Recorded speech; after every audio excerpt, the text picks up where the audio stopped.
नमस्ते।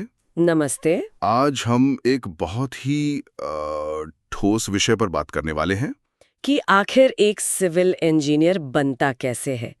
ये उन लोगों के लिए काफी काम का हो सकता है जो इस फील्ड में दिलचस्पी रखते हैं या शायद अपने लिए इस रास्ते पर विचार कर रहे हों। हाँ, बिल्कुल। ये कॉमन सवाल होता है कई लोगों के मन में। तो जो जानकारी है अपने पास, हाँ। वो बेसिकली स्टेप बाय स्टेप बताती है ना। खास तौर से इंडिया में कैसे बनते हैं सिविल इंजीनियर, स्कूल से लेकर प्रोफेशनल बनने तक का पूरा सफर। एग्जैक्टली। इसमें स्कूलिंग से लेके जॉब एक्सपीरियंस तक सब कवर होता है। चलिए फिर इसको थोड़ा खोलते हैं परत दर परत। हाँ। मकसद ये है कि हर जरूरी पड़ाव को समझें और ये जानें कि भाई इस इम्पोर्टेंट फील्ड में सक्सेस के लिए क्या चाहिए होता है। बिल्कुल। अच्छा, तो ये सफर शुरू कहाँ से होता है?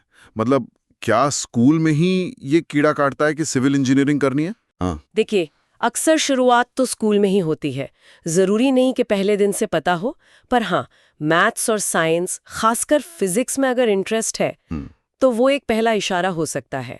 और साथ में वो जो एक जिज्ञासा होती है ना कि ये पुल कैसे खड़े हैं, ये इमारतें, सड़कें, ये सब बनता कैसे है। हाँ। वो कौतूहल, वो जिज्ञासा भी एक अहम रोल निभाती है। हाँ, ये बात तो है।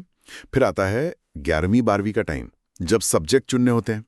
यहाँ तो फिर साइंस स्ट्रीम मतलब पीसीएम लेना ही पड़ता होगा, फिजिक्स, केमिस्ट्री, मैथ्स। बिल्कुल, पीसीएम लेना तो एक तरह से आप कह सकती हैं जरूरी ही हो जाता है। लेकिन यहाँ मैं एक बात पे जोर देना चाहूंगी। हाँ, बताइए। सिर्फ ये सब्जेक्ट्स चुन लेना काफी नहीं है। मैथ्स और फिजिक्स में एक बहुत मजबूत, एक गहरी समझ बनाना बहुत जरूरी है। अच्छा। ये वो नींव है जिस पर पूरी इंजीनियरिंग टिकी होती है। हमने देखा है कई स्टूडेंट्स बाद में स्ट्रक्चरल एनालिसिस या फ्लूइड मैकेनिक्स जैसे सब्जेक्ट्स में स्ट्रगल करते हैं। क्योंकि उनकी बुनियाद थोड़ी कमजोर रह जाती है। तो ये सिर्फ सब्जेक्ट चुनना नहीं है, कॉन्सेप्ट्स को समझना है गहराई से। भी बहुत इंपॉर्टेंट पॉइंट है, बुनियाद की मजबूती। खैर, स्कूल पूरा हुआ, अब आगे कॉलेज में एडमिशन लेना अगला बड़ा स्टेप होता होगा। इसके क्या तरीका है इंडिया में? हाँ, स्कूल के बाद इंजीनियरिंग कॉलेज में एंट्री। सबसे कॉमन तरीका तो है नेशनल लेवल एंट्रेंस एग्जाम्स, जैसे जेईई मेन। हाँ, सुना है इसके बारे में। इसके स्कोर से एनआईटीज, आईआईटीज और बहुत से सेंट्रल और स्टेट लेवल कॉलेजों में एडमिशन मिलता है।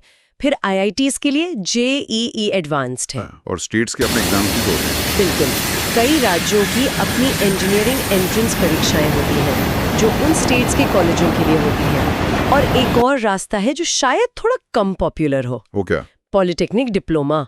कुछ स्टूडेंट्स 10वीं या 12वीं के बाद 3 साल का सिविल इंजीनियरिंग में डिप्लोमा करते हैं। अच्छा। और फिर लैटरल एंट्री के थ्रू सीधे इंजीनियरिंग डिग्री यानी बीई या बीटेक के सेकेंड ईयर में एडमिशन ले सकते हैं। अरे वाह, ये तो अच्छा ऑप्शन है उनके लिए जो जल्दी प्रैक्टिकल साइड में जाना चाहती हूँ शायद। हाँ, ये उनके लिए अच्छा हो सकता है। तो मतलब कई रास्ते हैं। ठीक है, तो कॉलेज पहुंच गए, अब शुरू होती है असली पढ़ाई। 4 साल की बीई या बीटेक डिग्री। इसमें क्या क्या सिखाते हैं? सिविल इंजीनियरिंग तो बहुत वास्ट फील्ड लगती है। हाँ, ये काफी वाइड है। इन 4 सालों में कई कोर सब्जेक्ट्स पढ़ाए जाते हैं जो इस फील्ड की रीढ़ हैं, जैसे कि सर्वेइंग मतलब जमीन नापना वगैरह। हाँ, जमीन का नाप जोख करना, मैप्स बनाना। किसी भी कंस्ट्रक्शन प्रोजेक्ट का ये पहला स्टेप होता है। फिर है construction materials, cement, concrete, steel. आजकल जो नए मटेरियल्स आ रहे हैं उनकी प्रॉपर्टीज समझना, उनका इस्तेमाल। और वो डिजाइन वाले भारी भरकम सब्जेक्ट्स, स्ट्रक्चर वगैरह के। बिल्कुल, स्ट्रक्चरल इंजीनियरिंग ये बिल्डिंग्स, ब्रिजेस, डैम्स जैसे स्ट्रक्चर्स के डिजाइन और एनालिसिस से जुड़ा है। ये समझना कि कोई स्ट्रक्चर कितना लोड ले सकता है, अर्थक्वेक या विंड का उस पर क्या असर होगा।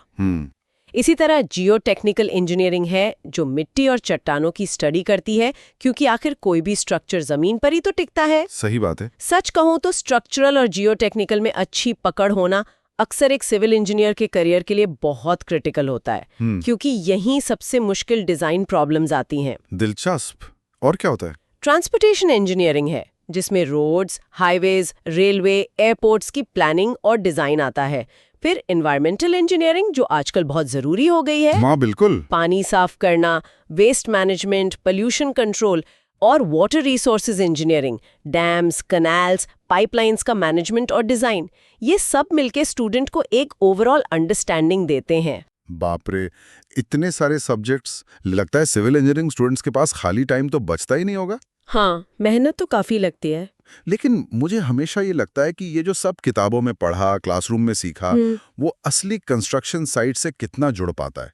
मतलब क्या स्टूडेंट्स कॉलेज से निकलकर सीधे काम करने लायक हो जाते? ये बहुत अच्छा सवाल है।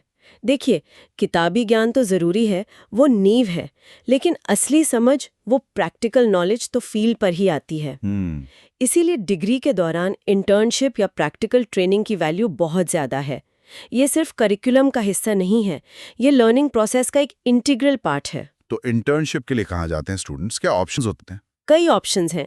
स्टूडेंट्स अक्सर कंस्ट्रक्शन कंपनीज के साथ उनकी साइट्स पर जाते हैं। अच्छा। वहाँ वो देखते हैं कि काम असल में हो कैसे रहा है, कंक्रीट कैसे डल रहा है, स्टील कैसे बन रहा है, क्वालिटी चेक कैसे हो रहे हैं। कुछ लोग सरकारी डिपार्टमेंट्स जैसे PWD, NHAI या इरिगेशन डिपार्टमेंट में इंटर्नशिप करते हैं। ओके। उससे उन्हें गवर्नमेंट प्रोजेक्ट्स का प्रोसेस समझ आता है। लेकिन क्या ये भी सच नहीं है कि कई बार इंटर्नशिप सिर्फ नाम के लिए होती है? मतलब स्टूडेंट्स को कुछ सीखने को नहीं मिलता, बस फाइलें इधर उधर करना है। हाँ, आपकी बात में सच्चाई है। ऐसा एक्सपीरियंस भी कुछ स्टूडेंट्स को हो सकता है, दुर्भाग्य से। तो फिर इसीलिए यह बहुत जरूरी है कि स्टूडेंट खुद भी प्रोएक्टिव हो और सही मौका तलाशें। एक अच्छी इंटर्नशिप वो है जहां आपको किसी एक्सपीरियंस्ड इंजीनियर के अंडर काम करने, सवाल पूछने और थोड़ी बहुत जिम्मेदारी लेने का मौका मिले। ये थ्योरी और प्रैक्टिकल के गैप को भरती है।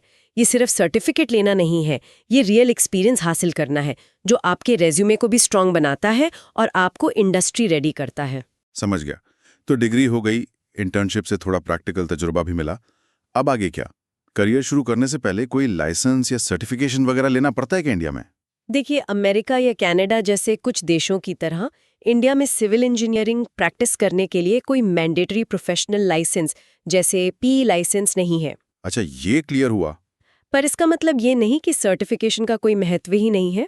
तो फिर क्या ऑप्शंस हैं जो करियर में हेल्प कर सकते हैं? एक तो है प्रोफेशनल बॉडीज की मेंबरशिप या सर्टिफिकेशन, जैसे इंस्टीट्यूशन ऑफ इंजीनियर्स इंडिया यानी IEI एक बहुत रेप्यूटेड बॉडी है। हाँ, सुना है इसका नाम। इसकी मेंबरशिप या चार्टर्ड इंजीनियर जैसा सर्टिफिकेशन आपकी प्रोफेशनल क्रेडिबिलिटी को बढ़ाता है। दूसरा रास्ता है कॉम्पिटिटिव एग्जाम्स, खासकर अगर गवर्नमेंट जॉब में इंटरेस्ट है। जैसे कि कौन से एग्जाम्स? सेंट्रल गवर्नमेंट में जूनियर इंजीनियर पोस्ट के लिए SSC JE का एग्जाम बहुत पॉपुलर है। ओके। इसी तरह स्टेट्स के अपने पब्लिक सर्विस कमीशन या डिपार्टमेंट्स असिस्टेंट इंजीनियर AE और जूनियर इंजीनियर JE के लिए एग्जाम्स कंडक्ट करते हैं। और अगर आपको top level government engineering services में जाना है तो UPSC का इंजीनियरिंग सर्विसेज एग्जाम ESC या IES है। ESC? इसके through railway, central PWD, defence services वगैरह में क्लास 1 ऑफिसर बनते हैं। ये एग्जाम्स पास करना ना सिर्फ आपके नॉलेज का प्रूफ है, बल्कि एक स्टेबल और रिस्पेक्टेड करियर का रास्ता खोलते हैं। यानी नौकरी पाने या आगे बढ़ने के लिए भी लगातार मेहनत करनी पड़ती है। अच्छा, मान लीजिए किसी को जनरल सिविल इंजीनियरिंग से आगे बढ़कर किसी खास फील्ड में स्पेशलाइज करना हो, जैसे सिर्फ ब्रिज डिजाइन करना है या सिर्फ एनवायरमेंटल इंजीनियरिंग में जाना है, उसके क्या तरीके हैं? बिल्कुल, स्पेशलाइजेशन के कई रास्ते हैं। सबसे कॉमन है मास्टर्स डिग्री करना, MTech या ME। मास्टर्स? हाँ, ये 2 साल का कोर्स होता है और आप इसे सिविल इंजीनियरिंग की किसी खास ब्रांच जैसे structural, transportation, environmental, geotechnical, water resources वगैरह में कर सकते हैं। इससे उस स्पेसिफिक फील्ड में आपकी नॉलेज और एक्सपर्टीज काफ़ी बढ़ जाती है। और अगर किसी को मैनेजमेंट साइड जाना हो तो, जैसे प्रोजेक्ट्स मैनेज करने में? हाँ, कई इंजीनियर्स खासकर कुछ साल के एक्सपीरियंस के बाद प्रोजेक्ट मैनेजमेंट रोल्स में जाना चाहते हैं। उनके लिए प्रोजेक्ट मैनेजमेंट में MBA करना एक अच्छा ऑप्शन हो सकता है। MBA इंजीनियरिंग के बाद? हाँ, बिल्कुल। ये उन्हें टेक्निकल नॉलेज के साथ साथ मैनेजमेंट, फाइनेंस और लीडरशिप स्किल्स सिखाता है, जो बड़े प्रोजेक्ट्स को हैंडल करने के लिए जरूरी हैं। आजकल सॉफ्टवेयर की भी तो बहुत बात होती है, उसका क्या रोल है? निश्चित रूप से आज के टाइम में सॉफ्टवेयर स्किल्स बहुत जरूरी हो गई हैं। ऑटोकैड तो जैसे बेसिक है, डिजाइन और ड्राइंग के लिए 2D और 3D ड्राफ्टिंग में काम आता है। हाँ, ये तो सुना है। फिर स्ट्रक्चरल एनालिसिस और डिजाइन के लिए StatPro या ETABS जैसे सॉफ्टवेयर्स हैं। ये बताते हैं कि स्ट्रक्चर लोड कैसे लेगा। और अब रेविट जैसे बिल्डिंग इंफॉर्मेशन मॉडलिंग यानी बिम सॉफ्टवेयर का यूज तेजी से बढ़ रहा है। बिम, ये क्या है? ये सिर्फ 3D मॉडल नहीं बनाते बल्कि एक इंटेलिजेंट डेटाबेस तैयार करते हैं जिससे डिजाइन, कॉस्ट और कंस्ट्रक्शन प्रोसेस को बेहतर तरीके से कोऑर्डिनेट किया जा सके। इन सॉफ्टवेयर्स में सर्टिफिकेट कोर्स करना या मास्टरी हासिल करना आपकी मार्केट वैल्यू काफी बढ़ा देता है। अच्छा, तो ये सारी तैयारी हो गई, डिग्री, एक्सपीरियंस, शायद मास्टर्स या सर्टिफिकेशन भी। अब जब कोई फ्रेशर काम शुरू करता है तो उसकी शुरुआती भूमिका क्या होती है? सीधे बड़े प्रोजेक्ट्स मिल जाते हैं क्या? नहीं, आमतौर पर ऐसा नहीं होता। करियर की शुरुआत ज्यादातर एंट्री लेवल पोजीशन से होती है, जैसे साइट इंजीनियर। Site engineer? हाँ, जिसका मेन काम होता है कंस्ट्रक्शन साइट पर एक्टिविटीज को मॉनिटर करना, क्वालिटी देखना और सीनियर इंजीनियर को रिपोर्ट करना, या फिर जूनियर इंजीनियर के तौर पर जो किसी एक्सपीरियंस्ड इंजीनियर के अंडर काम सीखते हैं और डिजाइन या प्लानिंग में हेल्प करते हैं। कुछ कंपनियां ग्रेजुएट इंजीनियर ट्रेनी GET के तौर पर भी हायर करती है, जहां एक प्रॉपर ट्रेनिंग प्रोग्राम होता है। इन शुरुआती रोल्स में मेन फोकस क्या होता है? सीखने पर? या मेन फोकस होता है जमीनी हकीकत को समझना, कंपनी के काम करने का तरीका सीखना और प्रैक्टिकल एक्सपीरियंस गेन करना। आप सीखते हैं कि कागज पर बने डिजाइन को असल में कैसे उतारते हैं, वर्कर्स से कैसे काम करवाना है, मटेरियल का हिसाब कैसे रखना है और साइट पर जो रोज की प्रॉब्लम्स आती हैं उनसे कैसे डील करना है। ये एक्सपीरियंस बहुत कीमती होता है। और फिर धीरे धीरे आगे का रास्ता कैसे बनता है? टाइम और एक्सपीरियंस के साथ आप ज्यादा जिम्मेदारी वाले रोल्स की तरफ बढ़ते हैं। आप असिस्टेंट इंजीनियर, फिर इंजीनियर और फिर सीनियर इंजीनियर बन सकते हैं। कुछ लोग प्रोजेक्ट मैनेजमेंट की तरफ जाते हैं और प्रोजेक्ट इंजीनियर या प्रोजेक्ट मैनेजर बनते हैं, जो पूरे प्रोजेक्ट की प्लानिंग, बजट, टाइमलाइन और एग्जीक्यूशन के लिए रिस्पॉन्सिबल होते हैं। वहीं कुछ लोग अपनी टेक्निकल एक्सपर्टीज को और बढ़ाते हुए डिजाइन या एनालिसिस में स्पेशलिस्ट बन जाते हैं, जो कॉम्प्लेक्स स्ट्रक्चरल प्रॉब्लम सॉल्व करते हैं। तो करियर ग्रोथ आपके परफॉर्मेंस, सीखने की इच्छा और आप किस डायरेक्शन में जाना चाहते हैं इस पर डिपेंड करता है। ये पूरा सफर स्कूल से एक एक्सपीरियंस प्रोफेशनल बनने तक का वाकई काफी लंबा और सीखने वाला लगता है। लेकिन इसमें सिर्फ टेक्निकल नॉलेज, मतलब डिजाइन करना या कंस्ट्रक्शन करवाना ही शामिल नहीं होगा, है ना? और कौन से गुण या स्किल्स हैं जो एक कामयाब सिविल इंजीनियर बनने के लिए जरूरी हैं? आपने बिल्कुल सही पॉइंट उठाया। टेक्निकल नॉलेज तो बेस है, उसके बिना तो काम चलेगा ही नहीं। लेकिन सिर्फ उससे भी काम नहीं चलता। कुछ नॉन टेक्निकल स्किल्स हैं जो उतनी ही या कभी-कभी शायद उससे भी ज्यादा इंपॉर्टेंट हो जाती हैं। अच्छा, जैसे कि सबसे पहले प्रॉब्लम सॉल्विंग। फील्ड में रोज नई चुनौतियां आती हैं, कभी डिजाइन में इशू, कभी मटेरियल नहीं मिला, कभी मौसम खराब हो गया। हाँ, ये तो होता होगा। एक अच्छे इंजीनियर को शांत रहकर क्रिएटिव तरीके से इन प्रॉब्लम्स का हल निकालना होता है। दूसरा, प्रोजेक्ट मैनेजमेंट। बड़े प्रोजेक्ट्स में टाइम, पैसा और लोगों को मैनेज करना एक बड़ी स्किल है। आपको प्लानिंग करनी होती है, शेड्यूल बनाना होता है और ये पक्का करना होता है कि काम टाइम पर और बजट में पूरा हो। और पैसों का हिसाब किताब भी? हाँ, बिल्कुल। कॉस्ट एस्टिमेशन और बजटिंग भी एक जरूरी स्किल है। प्रोजेक्ट शुरू होने से पहले उसकी कॉस्ट का सही अंदाजा लगाना और फिर खर्चों पर नजर रखना। चौथा, कोड्स और स्टैंडर्ड्स का नॉलेज। हर कंस्ट्रक्शन काम को सेफ्टी और क्वालिटी के कुछ तय स्टैंडर्ड्स और बिल्डिंग कोड्स के हिसाब से करना होता है। इनकी जानकारी रखना और उनका पालन करवाना बहुत जरूरी है। ये सब तो ठीक है, लेकिन कोई इंजीनियर अकेले तो काम नहीं करता होगा ना, टीम होती होगी। बिल्कुल नहीं। और यहीं पर पांचवी और शायद सबसे जरूरी स्किल आती है, कम्युनिकेशन और लीडरशिप। कम्युनिकेशन? हाँ, आपको अपनी टीम से, वर्कर्स से, कॉन्ट्रैक्टर्स से, क्लाइंट से, गवर्नमेंट ऑफिशियल से सबसे बात करनी होती है। अपनी बात क्लियरली समझाना, दूसरों की सुनना और सबको साथ लेकर चलना।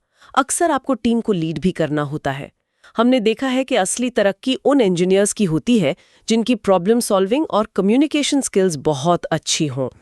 क्योंकि आप अकेले काम नहीं करते, आपको पूरी टीम और क्लाइंट्स को साथ लेकर चलना होता है। तो ये थी सिविल इंजीनियर बनने के सफर की कहानी। स्कूल में साइंस और मैथ्स में इंटरेस्ट से लेकर कॉलेज की पढ़ाई, फील्ड का तजुर्बा, स्पेशलाइजेशन और फिर लगातार सीखते रहने तक। वाकई ये एक ऐसा फील्ड है जहां पर थ्योरी और प्रैक्टिकल दोनों का बैलेंस बनाना पड़ता है। एकदम सही कहा। और यहाँ एक बात और जोड़ने लायक है, ये फील्ड स्टैटिक नहीं है, ये लगातार बदल रहा है। अच्छा, कैसे? कंस्ट्रक्शन में नए सस्टेनेबल मटेरियल्स आ रही हैं। डिजाइन और एनालिसिस के लिए पहले से ज्यादा पावरफुल सॉफ्टवेयर आ रहे हैं। एनवायरनमेंट और सेफ्टी को लेकर रूल्स और सख्त हो रहे हैं। ड्रोन्स जैसी टेक्नोलॉजी सर्वे और मॉनिटरिंग के लिए यूज हो रही है। और आर्टिफिशियल इंटेलिजेंस AI भी डिजाइन और प्रोजेक्ट मैनेजमेंट में अपनी जगह बना रहा है। अरे हाँ, यानी एक बार इंजीनियर बन गए तो पढ़ाई खत्म नहीं होती। बिल्कुल नहीं। सक्सेस के लिए लगातार सीखते रहना, नई टेक्नोलॉजीज और चेंजेस से अपडेटेड रहना बहुत जरूरी है।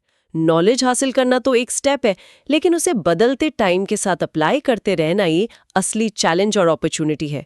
ये एक लाइफ लॉन्ग लर्निंग वाला प्रोफेशन है, सही मायनों में। और इसी लगातार डेवलपमेंट को ध्यान में रखते हुए ये सोचना भी दिलचस्प है कि फ्यूचर में सिविल इंजीनियरिंग कैसी दिखेगी। बढ़ता शहरीकरण, क्लाइमेट चेंज के असर, कम होते natural resources, in global challenges से निपटने में सिविल इंजीनियर्स का क्या रोल होगा? वो कौन सी नई स्किल्स होंगी जिनकी जरूरत फ्यूचर के इंजीनियर्स को पड़ेंगी? शायद इस पर सोचना आज के एस्पिरेंट्स के लिए जरूरी है। हाँ, ये सोचने वाली बात है। खैर, आज के लिए इतना ही। उम्मीद है सिविल इंजीनियरिंग के इस रास्ते की हमारी ये पड़ताल जानकारी भरी और काम की रही होगी। उम्मीद तो यही है।